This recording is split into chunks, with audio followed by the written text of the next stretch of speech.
Good evening, everyone. I'm Professor Nancy Sinkoff, the Academic Director of the Alan and Joan Bildner Center for the Study of Jewish Life, and I'm delighted to welcome you to our first public event of the spring 2022 semester. Tonight's lecture is the Toby and Herbert Stolzer Annual Lecture, and the title is Once We Were Slaves, The Extraordinary Journey of a Multiracial Jewish Family. It'll be delivered by my colleague and friend, Professor Laura Arnold Leibman. These are the ground rules for the webinar format. All of you are muted. All 400 of you, 415 of you are muted.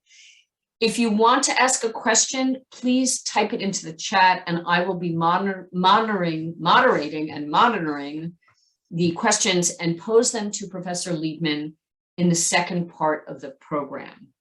The webinar is being recorded and will be available on the Bildner Center website in a few days. I want to thank the staff of the Bildner Center, which once again has made this event possible and makes all the spring programming possible.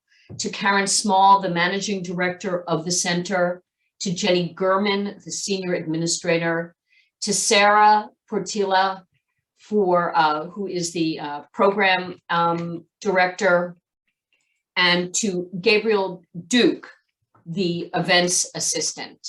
I'm just now making sure that you can see the subtitles. So again, I want to thank everyone, Karen Small, Sarah Portilla, Jenny Gurman, and Gabriel Duke. It is now my great, great pleasure and honor to introduce Professor Laura Arnold Leibman, and I'm waiting for her to enter the Zoom room. There she is on the West Coast, but here in our living rooms or homes. Professor Laura Arnold Leibman is a professor of English and Humanities at Reed College, an interesting faculty home for her to sit in, given her training. She is the author of The Art of the Jewish Family, A History of Women in Early New York in 5 Objects, that was published by Bard Graduate Center in 2020. This extraordinary book won 3 National Jewish Book Awards. She is also the author of Messianism, Secrecy, and Mysticism, A New Interpretation of Early American Jewish Life, and that was 2012. Which won a Jordan Schnitzer Book Award and a National Jewish Book Award as well. She has written several other books besides the book of tonight's lecture, Once We Were Slaves, The Extraordinary Journey of a Multiracial Jewish Family, numerous academic articles, including 3 articles co-authored with Reed students. So that means undergraduates are working with someone of Professor Leibman's erudition. And one of those essays won a 2015 Wasserman Essay Prize from the journal American Jewish History, which tells you something about her commitments to pedagogy and to undergraduate education. Tonight's presentation, as I've noted, is on her newest book, Once We Were Slaves, The Extraordinary Journey of a Multiracial Jewish Family. Please welcome Laura Arnold Leibman. Thank you so much, Nancy, and to everybody who is here tonight. I'm going to go ahead and share screen. So if you don't see it, let me know, as it will make the presentation easier to follow if you can actually see the images as I'm talking. Tonight, I'm going to be telling you the story of a pair of siblings and their descendants. Okay, let's see if we can get it to move forward. There we go. Okay. A pair of siblings and their descendants, and their names were Sarah Brandon Moses and Isaac Lopez Brandon, and they began their lives poor, Christian, and enslaved in the late 18th century on the island of Barbados in the southeastern part of the Caribbean. But by the end of their lives, they had become some of the wealthiest Jews in New York City. Not only had they gone from poverty to wealth and from enslavement to freedom, but through the course of their travels, their race had been reassigned. So while at the beginning of their lives, the documents refer to them as people of color, by the time that Sarah died at the age of 30, she and her children and her brother had their race reassigned as white.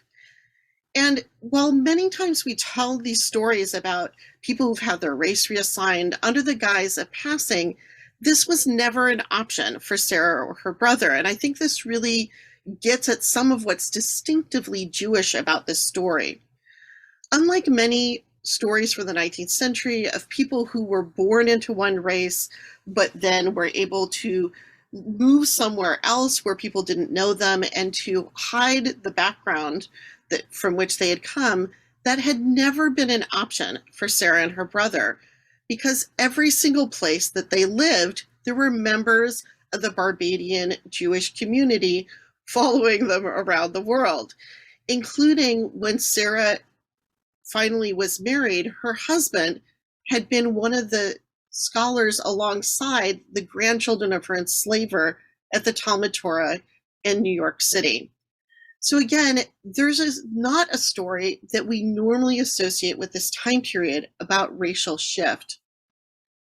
What I'd like you to leave tonight knowing is three particular things. One is just something about the stories of Sarah and Isaac. I think they're a really good example how people who are not at all famous at the particular time that they're living can lead really extraordinary and interesting lives.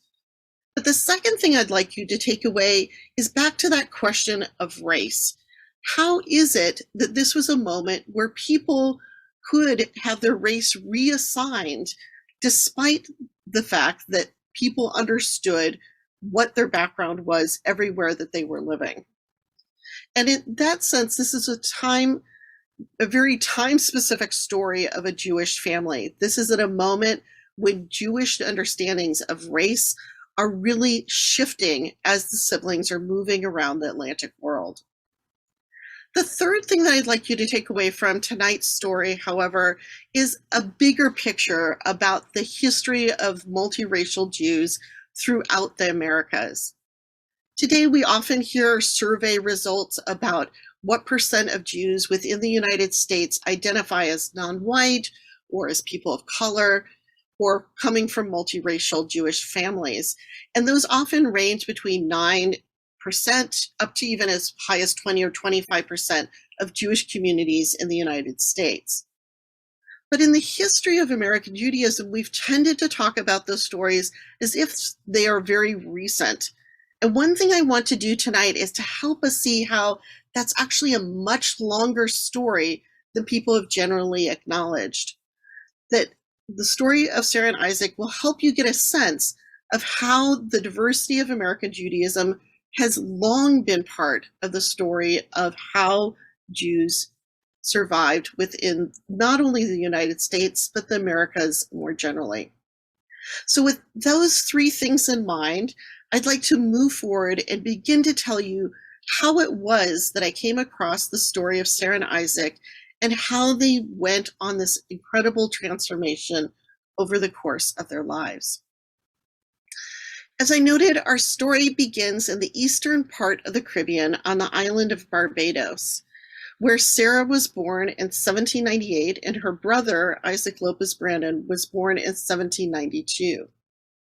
They were the children of one of the wealthiest Sephardic men on the island, a man named Abraham Rodriguez Brandon, whose family had come from Portugal before they had escaped the Inquisition.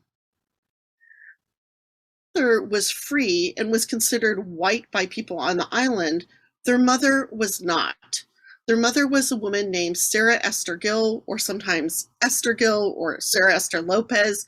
Fortunately for me, her father listed all of her various names in his will, one of those moments that you pray for as a historian, that somebody will clarify that your hunch that somebody is the same person actually is. And unlike their father, Sarah Esther Lopez, or Esther Gill, was born not only considered not white, but enslaved. And she had the last name Lopez because she had been born enslaved to the Lopez family on the island. She was not alone in being enslaved to this family. But in addition to the two children that she had with Abraham Rodriguez, Brandon, who survived to adulthood, she had at least two other children who were born to him, who were born enslaved, who didn't survive to adulthood.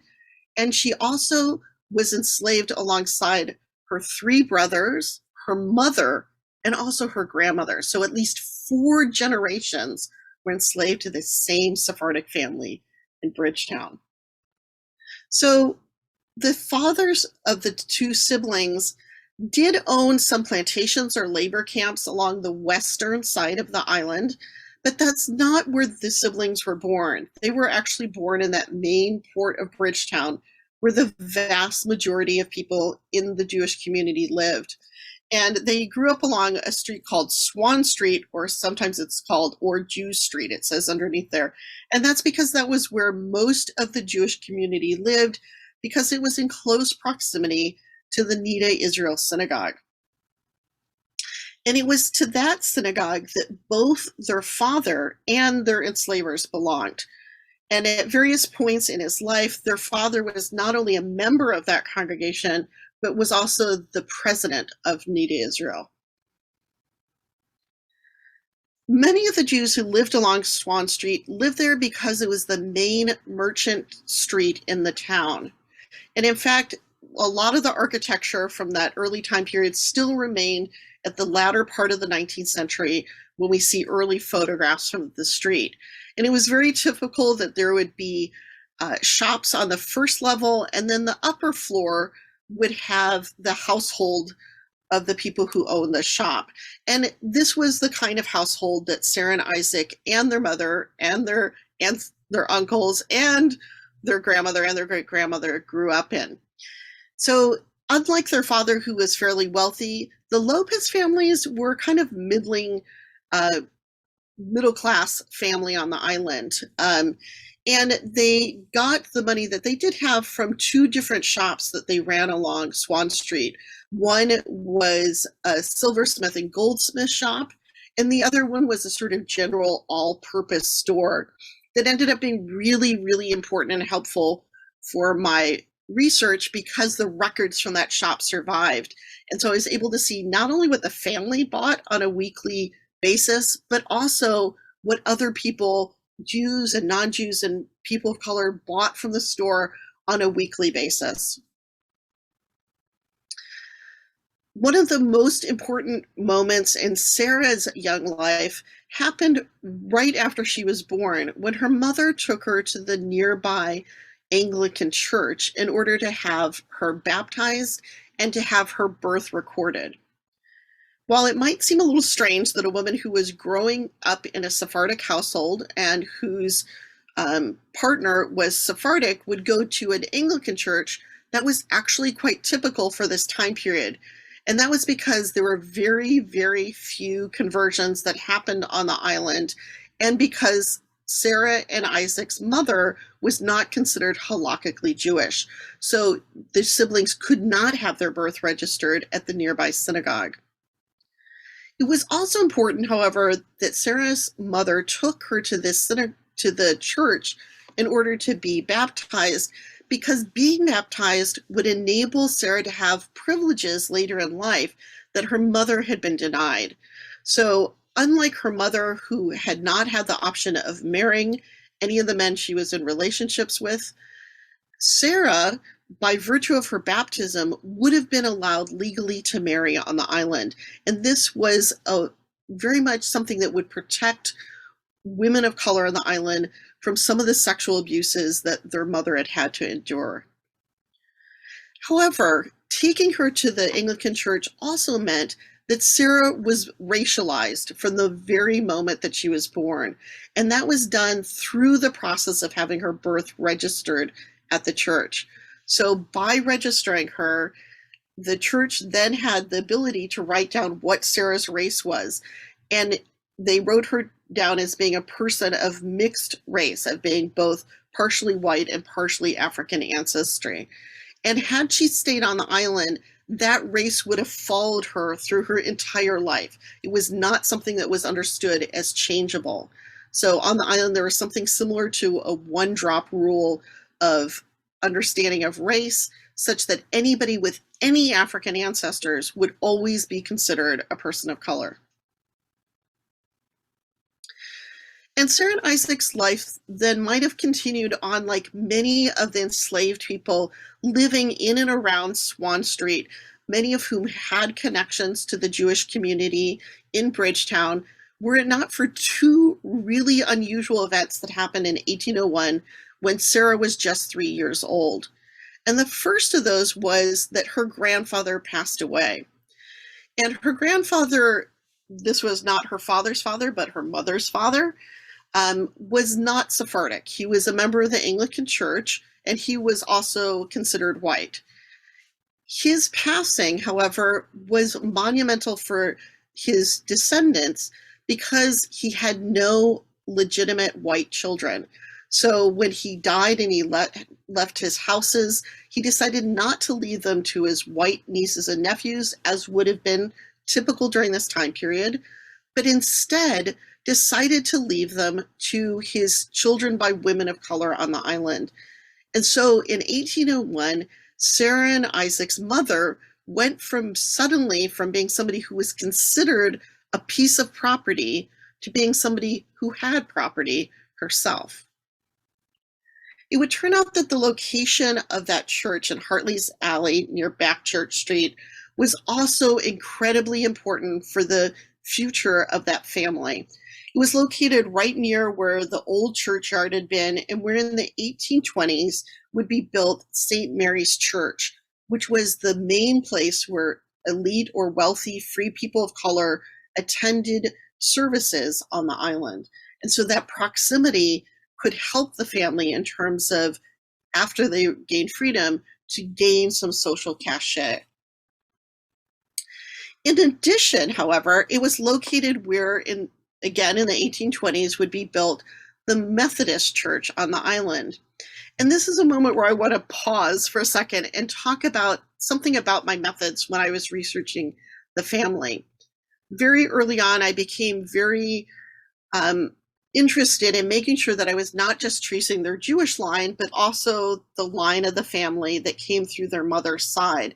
And it turned out this was crucial. So I was very excited when I was able to trace back the family, these 4 different generations, back to their great-grandmother.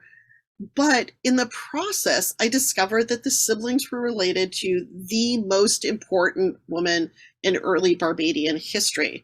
So through their mother, their aunt is a woman named Sarah Ann Gill, or at the time was known as Ann Jordan Gill. And she is the first female national hero of Barbados. And she gained this recognition through her work in the Methodist Church, that through her work as a Methodist, she is able to for the needs for civil rights, not only for free people of color, but also for the enslaved. And so for me, this became a really important indicator of how crucial their mother's family was to understanding the later lives of the siblings. So just to sort of give you a quick synopsis of what I've covered, here's Sarah Brandon, here's her brother Isaac, here are the 2 siblings who passed away as children. Here's their mother, Sarah Esther, their father, Abraham, their grandmother, Jemima, and then there was another woman that we know of even before that named Deborah Lopez, who lived in that same Lopez Sephardic family's house. Through their mother, Sarah, they were related to this woman, Ann Jordan Gill, who's the first female national hero of Barbados. But it would turn out that their white grandfather, George Gill, also, through one of his other families, was a progenitor of Christiana Gill, who, along with Ann Jordan, was one of the main early founders of the Methodist Church on the island. So that was the first major thing that happened for the siblings that really changed their ability of where their life could go from here forward in 1801. And that was that inheriting of property in a really unusual way for island history. The second thing was that in 1801, the father of the siblings, Abraham Rodriguez Brandon, took his children back to St. Michael's Church. This time it wasn't for a baptism, but in order to make sure that they could become legally free.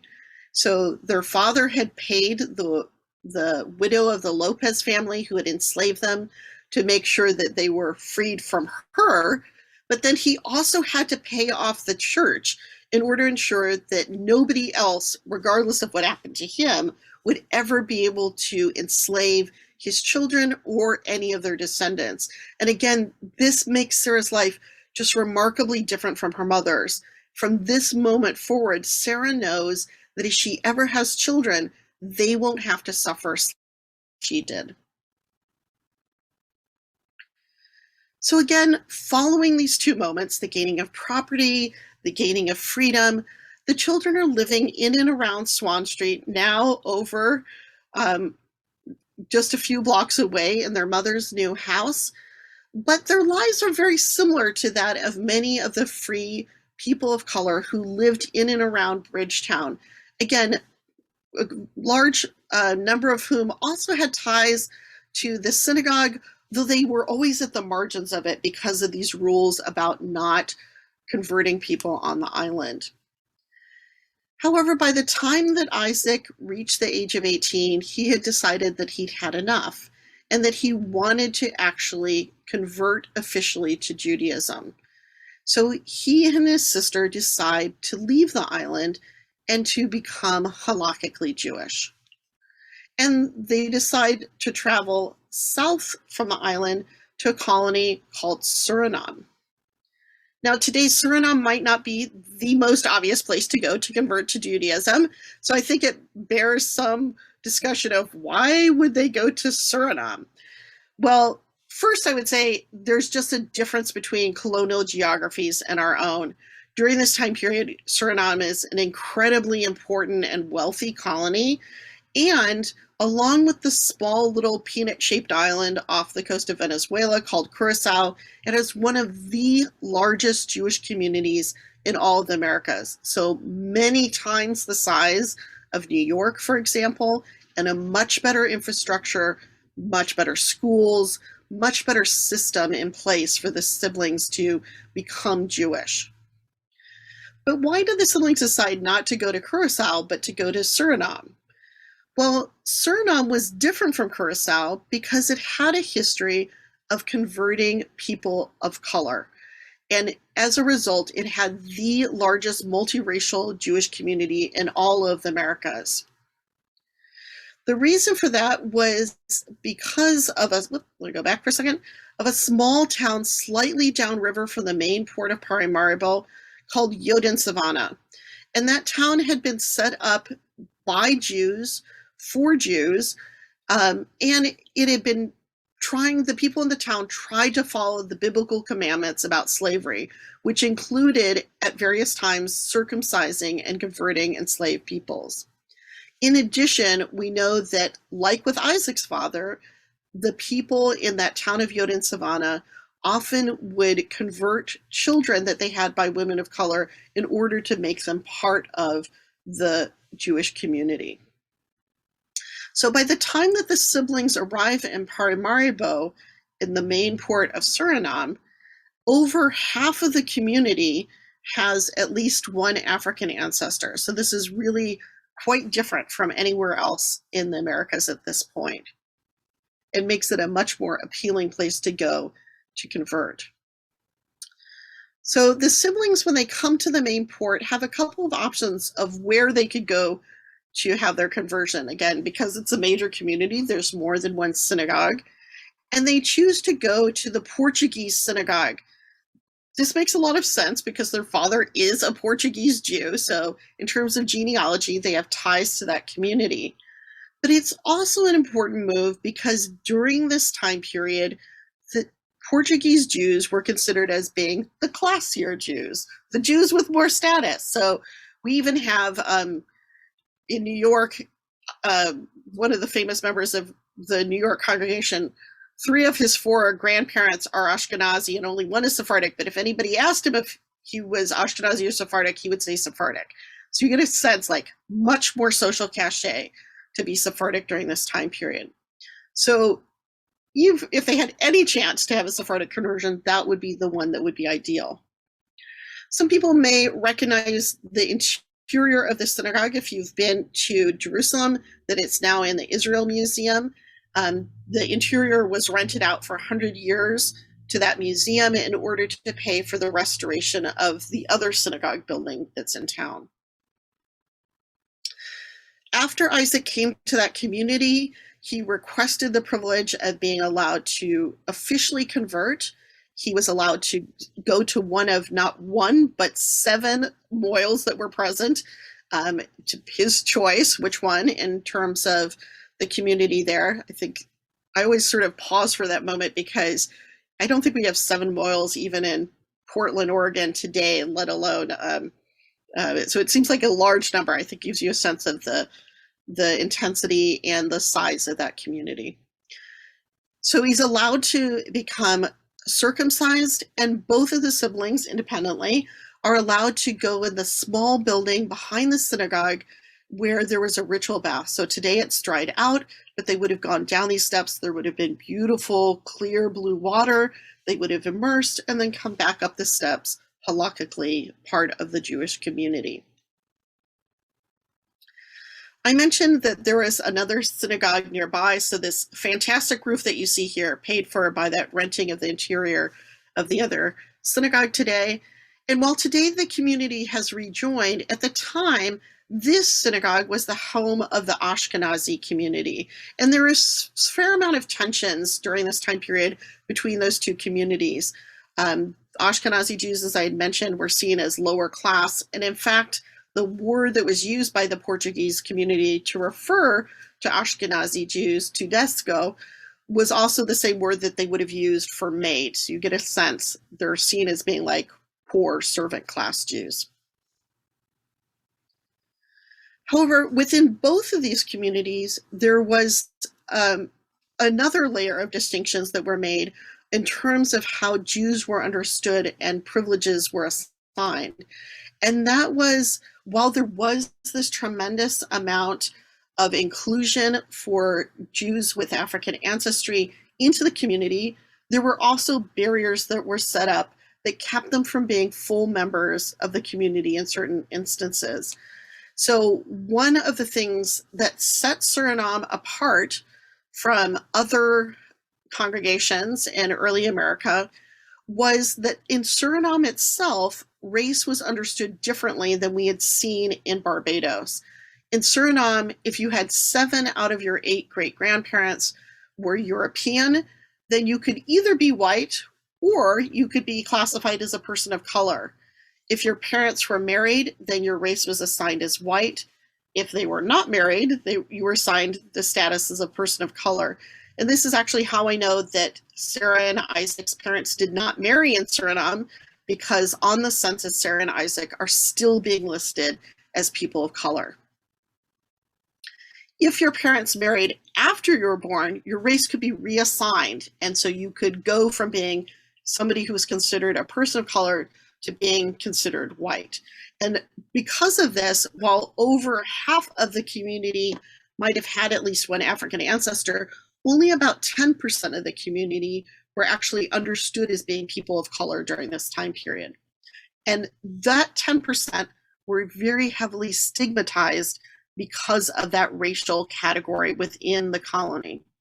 Some of the ways that they were stigmatized were that they would have to sit in the bad seats in the synagogue.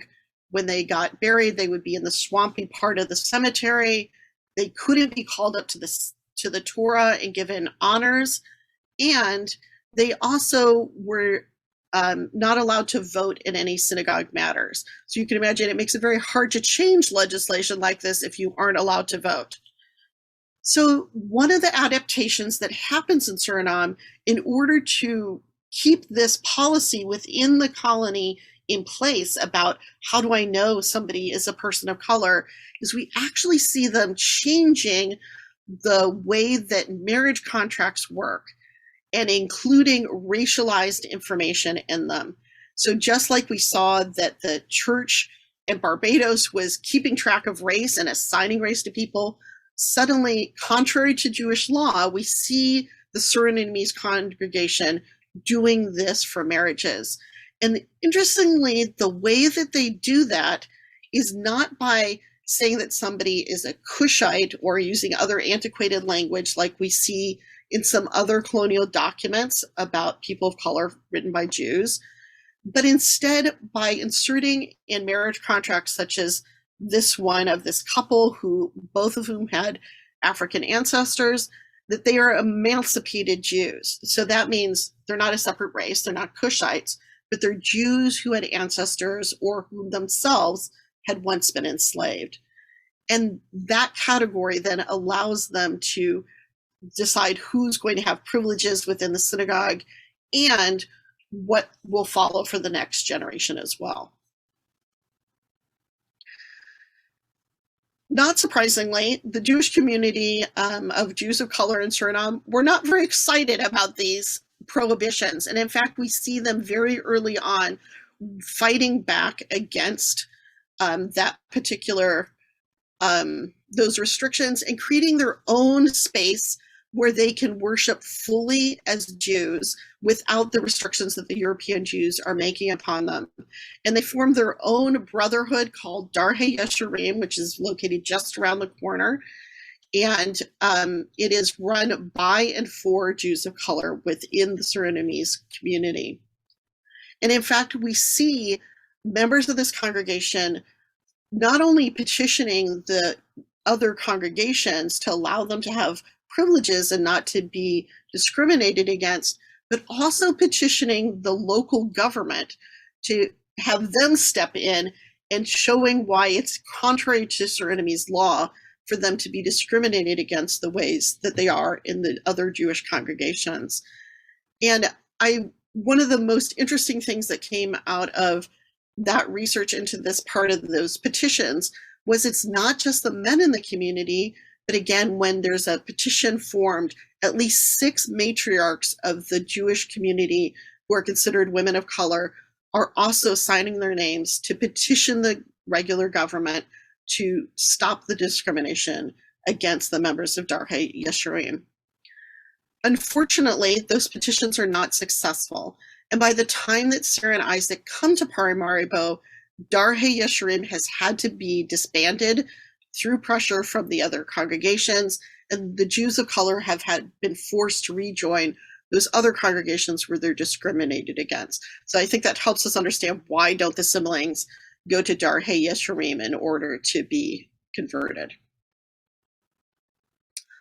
All of those levels of discrimination can also help us understand, however, why in spite of the loveliness that they're able to convert in Suriname, why the siblings might decide not to stay there for the rest of their lives, particularly, as I said, since their parents didn't actually marry. Isaac instead decides to go back to Barbados, where he joins the island's congregation and, like his very famous aunt, becomes involved in the civil rights struggles on the island. Yet whereas his aunt had been fighting for the rights of Methodists, Isaac becomes involved in civil rights disputes for Jews and starts to work to try and get Jews the right to vote on the island. Unfortunately, this does not turn out well for Isaac, and he ends up eventually getting kicked out of the synagogue. I'm not going to tell you more about that now, but if you have any questions or want to know more, definitely ask me about it in the question and answer, and I talk a lot about that incident in my book. Sarah, however, is still pretty young. She's only about 12 years old, and her father, rather than sending her back to Barbados, sends her on to London. And this was something that was actually pretty typical of the day.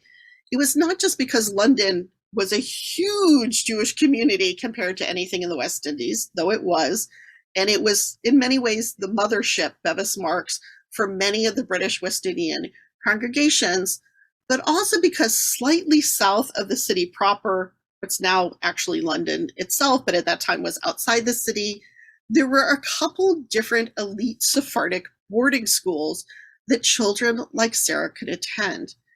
And this was a very popular place for the wealthy Sephardic Jews to send their children, not only if they were living in London, but also to send children back from the West Indies in order to get the kind of education that would make them future leaders of the Jewish community.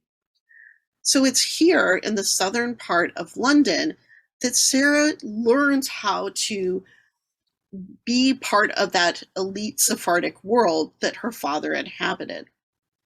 The kinds of things that she would learn were not only Jewish languages, so she would learn how to write in Hebrew and how to follow the prayer book, but also Spanish and Portuguese, which were seen as central to Sephardic identity, a little bit of French to show that you're cultured. But she would also learn things like how to give charity and how to run a household that had servants as opposed to being a servant herself. So I think in many ways it's important to think about this re-education of Sarah as being just as crucial for her to become part and accepted of the Jewish community as that conversion that she'd had in Suriname. This is also the place where Sarah has her portrait made. And portraits like this, they're very small, they're only about this big, were very important in terms of marriage markets during this time period, particularly for Sephardic Jews and Ashkenazi Jews in the Atlantic world, who often lived in different ports and would send a little portrait on ahead of time in order to encourage a partnership between two different merchant families. Like her brother Isaac's portrait, however, Sarah's portrait was made in order to also help her with this progress into the sort of elite Sephardic world, which increasingly identified with being white. So one of the things that makes miniatures distinctive during this time period compared to, say, large-scale portraits is the very materials that they're made up of. And miniatures were made of very thin sheets of ivory that were cut fine enough that you could see the light coming through them, and they'd often put a thin sheet of silver behind them so the light would come in and then reflect back out, and you get this lovely sort of warm, glowing whiteness that we see in Isaac's portrait of, where there's not even any paint. It's just that kind of magical glow of the ivory. And I think this is really important for understanding why these kind of portraits are so important to wealthy Jews during this time period who are struggling for acceptance within the anti-Semitic and racialized world of the Atlantic world. So for me, one of the things that was really important for thinking about Sarah's portrait was to also think about how it differed from portrait miniatures of other multiracial women from this time period. So here's an early multiracial portrait in miniature from Suriname and one of a woman in early New York who lived there at the same time as Sarah. And we see that their portrait makers are doing exactly what the miniature maker manuals tell you never to do, which is to apply the paint in these little strokey lines, because as you can see, it's great for hair or background because it gives you texture, but on the skin, it makes them look like they're scratchy. And again, this is not how their skin actually would have been, and it's not like by default the way that you have to apply the paint, but rather is giving us some insight into the racial prejudices of portrait makers, how they're looking at the women and sort of assigning a flawedness to the women's skin in ways that are unnecessary. And indeed, we see Sarah's portrait maker avoiding those sort of paint strategies that he's doing, instead the hatching exactly where he's supposed to on her lovely hair and her dress in the background, but instead is avoiding using those kind of strategies on her face and neck. So once Sarah's finished with her education, her portrait, like many portraits of its time, meets another portrait back at Bevis Marks. And the portrait that she meets belongs to a man named Joshua Moses. Like Sarah, Joshua Moses was in town only temporarily. He was a really important cloth merchant, but unlike Sarah, he was visiting from New York rather than from Barbados. Also, unlike Sarah, he's actually an Ashkenazi Jew, which means even though he comes from a very wealthy family, his father is one of the wealthiest Jews in New York and owns just a tremendous amount of real estate, that his family is that sort of less classy, Ashkenazi Jew. And in fact, had Sarah and Joshua tried to get married at Bevis Marks about 15 years before they did, they would probably not have been able to. Not because Sarah wasn't good enough, because Joshua wouldn't have been good enough to marry her. So I think this really gives us a sense of the marriage is an important moment for him in terms of making his descendants have a better lineage that he was able to offer personally. In addition, there's this very much a marriage between the two father-in-laws.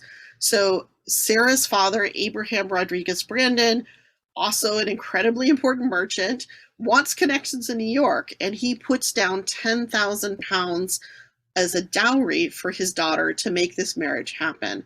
And that makes Sarah just one of the most phenomenally wealthy Jewish heiresses of the time and a real catch.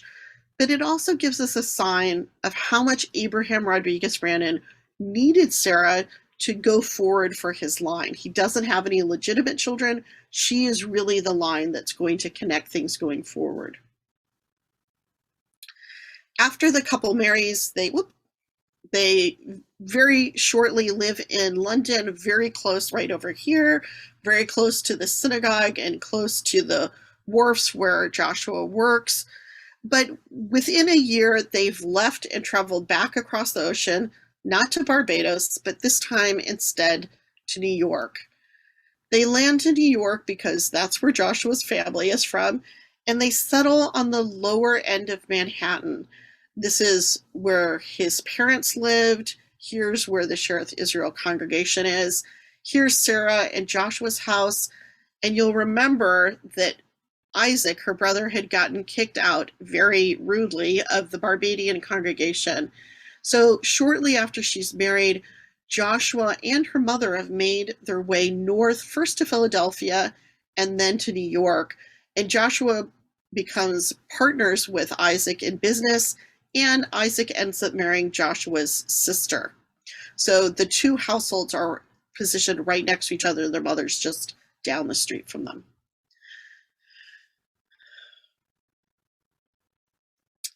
Although Sarah dies right as she has reached the age of 30, she has had not one, but 10 children. She has 2 sets of twins, which I think kind of helps with the math, but is still phenomenal in terms of you can imagine how exhausted she was. And she most likely dies in childbirth.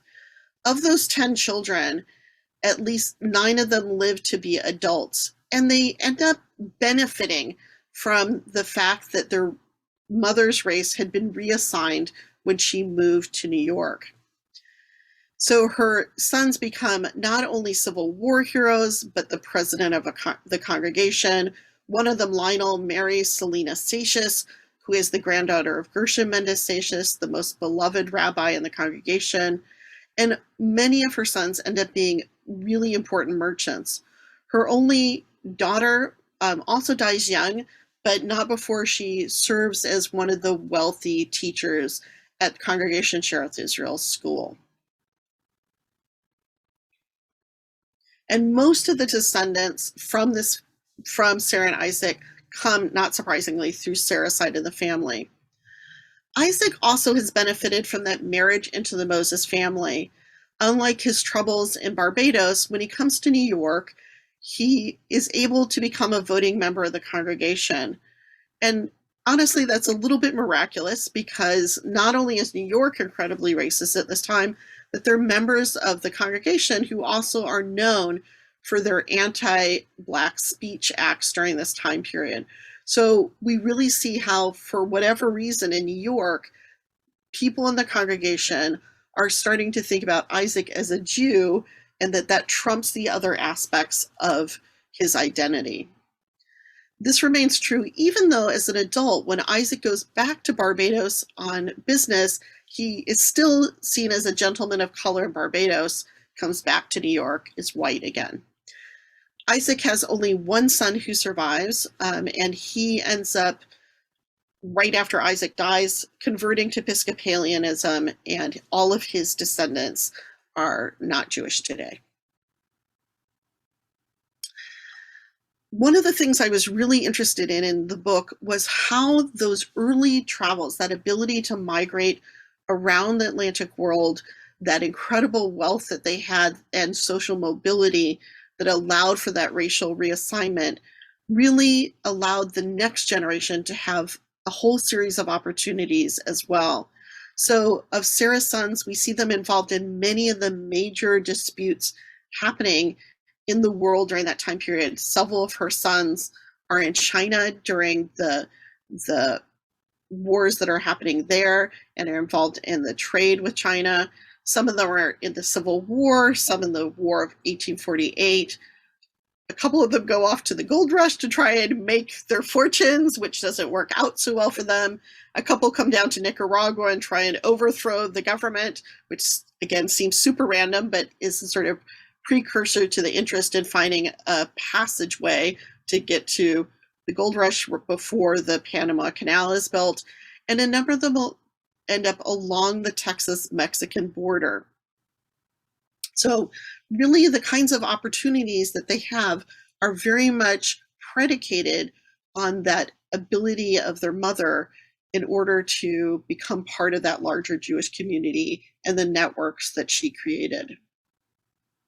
So I'm going to end there, and I would love any questions that people have. Love to answer them.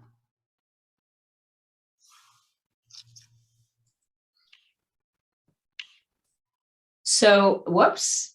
Yep. Come back. That's me. Come back. Come back. So crazy. I'm starting my video. Okay, there we go. I don't know. No Zoom. So first of all, thank you so much, Laura. I want to frame something a little bit before I pose some questions to you, and then take questions from the chat.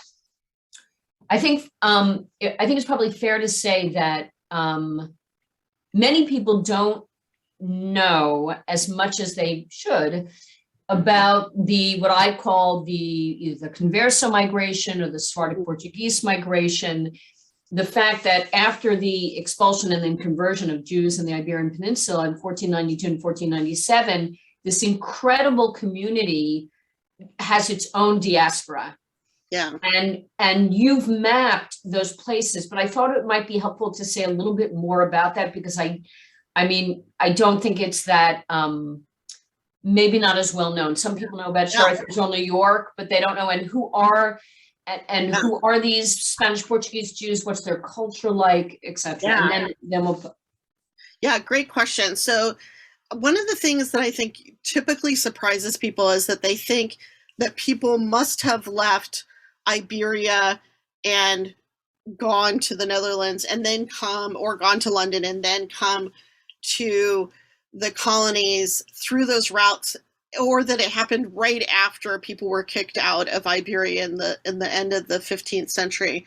But one of the things that we see happening well through the 18th century is that every time there's some social problem or a natural disaster, or when there is something going on with pandemics, Jews get blamed in Iberia and in the Spanish colonies. And we see as a result of that, people are constantly leaving, even hundreds of years after their families have officially become Catholic.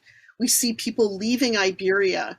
And for some of those families, they're good Catholics. They're just considered Jewish by the local population. But for others, they've been keeping Jewish practices in secret for a long time. And that Judaism may look really different from the Judaism practiced, for example, by the Ashkenazi Jews who've been out in public for all those years. And that really does shape a lot of the differences and helps us understand some of those tensions between the two communities. The Sephardic Jews tend to be much better educated in terms of secular education, and they continue to have that value in their schools, both in Western Europe and in the colonies. So very normal that somebody would be able to write poetry in multiple languages and using Renaissance and Baroque forms, for example, and not see that as somehow antithetical to their Jewishness. So that really becomes part of this Sephardic presence is that notion that they are the people of culture, right, compared to some of the other Jews locally. But again, also that there's this incredible pressure to educate people because you're constantly having waves of conversos leaving, and people coming both from other parts of the Americas, escaping the Inquisition in the Americas, but also mainly coming from Iberia itself. Yeah. And the other point, again, just to be underscored, is that these colonies in the Atlantic they were not under Portuguese rule, right? So they're Dutch, and they're therefore the reach of the Inquisition, it doesn't reach. And so that's why you're going to flourishing Jewish communities in the Dutch and English colonies. And then, famously, many people know that the refugee Jews from Recife, Brazil, are refugees because it changes hands. So the relationship of where Jews can settle in the pre-modern world is directly related to the state, the nexus between state power and religious power. And your story is really of incredible mobility, which also is astounding. Thinking, the travel, it wasn't like they got on an airplane. They had to go for days on a boat, and those boats could sink. So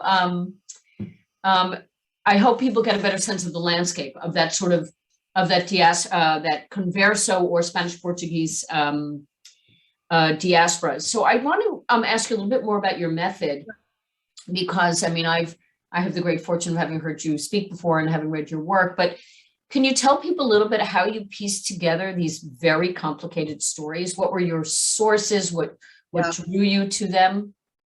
Yeah, so as my previous book sort of suggested, the history of women in early New York and 5 objects, I really focus a lot on material culture. So material culture are objects of everyday life. They could be things like my pug mug, right? So that could be something somebody in the future would say, like, what's up with Jews and pugs? Something like that, right? So they could be those sorts of things, or it could be ritual objects. It could be, Hanukkah or something like that. But I, in particular, have been really interested in how, both in the last book and this book, how you can use objects to help tell the stories for people who didn't necessarily leave written records, particularly people such as women or the enslaved, who they're actually denied the ability often to leave written records, or if they did write something, it wasn't considered worth keeping at the time. So that's definitely a key part of my methods, both here and in the previous book. I would say the other thing, though, is I always feel like there's a certain amount of detective work that goes into historical narratives. And in this book in particular, it took about 10 years for research and writing, which is much longer than my books normally take. And not because I wasn't working hard at it, but because though so many of the sources were spread so far that I went to all the different places they lived, but in addition, it wasn't like all the archival materials from Suriname are still in Suriname. Some of them are in The Hague. There are things in Barbados, but there's also things in London. Because the British took over what was Suriname for a while, for that small moment, those materials are also in London, right? So you get a sense of like all these little fragments of their lives are spread from place to place across different continents. And that really became part of what made this a long process. But fortunately, as I was doing research on other books, would sort of slowly collect little pieces of information and piece them together, but definitely made it longer. I would say the other thing that maybe is a little bit distinctive about the book is sometimes even when I'm not using a particular object, I'm thinking about objects, if that makes any sense. So when I had mentioned that one of their sons owned this everyday goods store in Bridgetown, and from somebody who likes objects, that was fantastic, because wouldn't you like to know what somebody was eating each week? I would, so it was like, this week they bought a turkey. So exciting, right? Like, or I would tell you what kind of cloth they bought and what color ribbons and what grade of cloth. And that kind of information for me really helped tell a different kind of story. So when I'm in the different locations that they're living in, I'm really trying to use those kinds of sources that give me an eye towards what their everyday life was like, in order to give a kind of richness to their existence that I think you don't necessarily get from a census, for example. Right. Yeah, I mean, a social historian of your caliber and of your expertise in visual culture is going to be able to flesh out quite literally the experience, the lives of your subjects. Different historians do different things. 10 years for a book, oh, that's nothing. That's not right. Who knows how long the next one will take? Yeah. No, I mean, some of us have labored longer. There are a lot of questions. So I want to say to those of you who posed questions that are very specific, please buy the book. It's very readable, and some of the questions I think will be answered that way because I can't possibly ask them all. I think people are very curious about who are these Ashkenazim in these places? Are they Dutch? Are they German? Where do they go to synagogue if they do? What's the percentage, do we know, Barbados, Suriname, New York, London, between these two diasporic communities with very, very different cultures? So can you flesh out a little bit our Ashkenazim? Yeah, it's a fantastic question, because sort of like, wait, why do they think they're no good? What's that about? We do have a number of people coming directly from lands that we would consider Germany today. Germany, it doesn't really exist in the same sort of way during this time period, but from German lands. And a lot of those are people like Joshua Moses' family is from what's now modern day Germany. And then we have a number of people who are actually coming from farther east, more places like Poland, and are escaping pogroms and whatnot, and are flooding into Amsterdam and London. And because at this time period, you don't have state-sponsored welfare, those poor Jews have to rely on the Jewish communities in Amsterdam, London, or the colonies in order to live, just have food on their table. They need help from those Jewish communities so that they don't starve to death. And the Jewish communities in London, Amsterdam, and Hamburg get really overwhelmed by all the incredibly poor refugees coming in to their city, not just from Iberia, but a lot of these Ashkenazi Jews as well, from farther east. And they end up paying one-way tickets to the colonies to try and here's an idea, go to the colonies and make good in the colonies. And of course, that doesn't really solve the problem, because it's not exactly easy to become wealthy in the colonies either, right? But it does at least spread them out a little bit. And one of the things I talk about more in The Art of the Jewish Family is some of these incredibly poor Jews who are writing these letters to the synagogue boards, asking just for the most basic of needs in order to get by. And it's very, over the course of the communities, some communities, it will be a third of their synagogue budget goes to supporting the poor. And it's often women, because the women are because of the legal systems at the time, often unable to inherit wealth from their husbands as much, and can't own their own property after they've been married. So you really see women being disproportionately impacted by the issues of poverty. But yeah, so we do have people from Germany, and some people who are coming through the Netherlands or England or through Hamburg, but often it's just like a stopping point before they get pushed on to the colonies. So again, I'm so mindful of the time. I think we could stay on the Zoom for a long time, but I want to ask you to push a little bit for our audience, this whole question of racial, the flexibility, if you will, or malleability of racialized identities. And I think, the book really underscores that, but perhaps it's in our particular moment, you wrote the book for all kinds of reasons, but in this particular moment when we seem to be living in very, very strict ideas about what race is in this country, clearly the time period that you investigated it's just more complicated. So can you just sort of flesh that out a little bit for us? Yeah, I mean, I think it's really important to realize like it's their ability to have that racial fluidity is really predicated on having enough money to travel, having that ability to travel, also being racially ambiguous. So, like somebody who had one parent from Africa and one parent from Europe probably would not have that same kind of flexibility, even in Suriname, right? So that I think is really important part of their story. But that said, there is something so specific about each place that they're living. So had they ended up going to New Orleans instead of New York, had she married a Jew from New Orleans, their entire history would be different, right? So that's, I think, a really crucial moment. And similarly, the fact that they become Sephardic Jews gives them a kind of social cachet in terms of the Jewish community that allows other questions to sort of be left behind when they're in London and in New York, that is really specific to what kind of Jew do you convert to being as well. So, and I think there's ways in which that seems really counterintuitive, because we hear a lot during this time period of Europeans who are not Jewish looking at Sephardic Jews and denigrating them as being not as white as other Jews.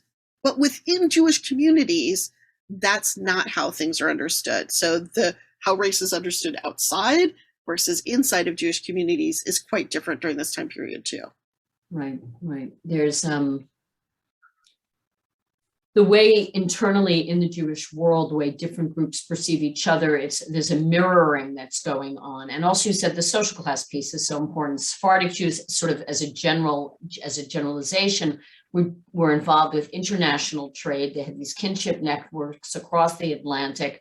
They had a lot of capital, while Ashkenazim, again, as a rule, a generalization, were involved with domestic or local trade, commerce, the secondhand clothes business, or they were peddlers. I mean, and peddlers, literally young men, 5 million peddlers, between like 1820 and 1920 across the Atlantic and into South America. So it's the economics of the race, or the economics of mobility is, well, some things have never changed, right? That's still a factor in people's ability to integrate. So the last question, and I just want to say, we'll save the chat for Dr. Leibman. She's not going to be able to address it all. She's very much a desired person, but if I hope you'll be able to listen to other talks she's given or read her work. So on that note, what do you have in store? What's next? What are you working on now? Yeah, and I also will I'm putting in the chat my email. So if you have some question that must be answered, feel free to reach out, and I do answer my email. Yeah, so what's next? I have been working on, I keep on working on Jews and material culture.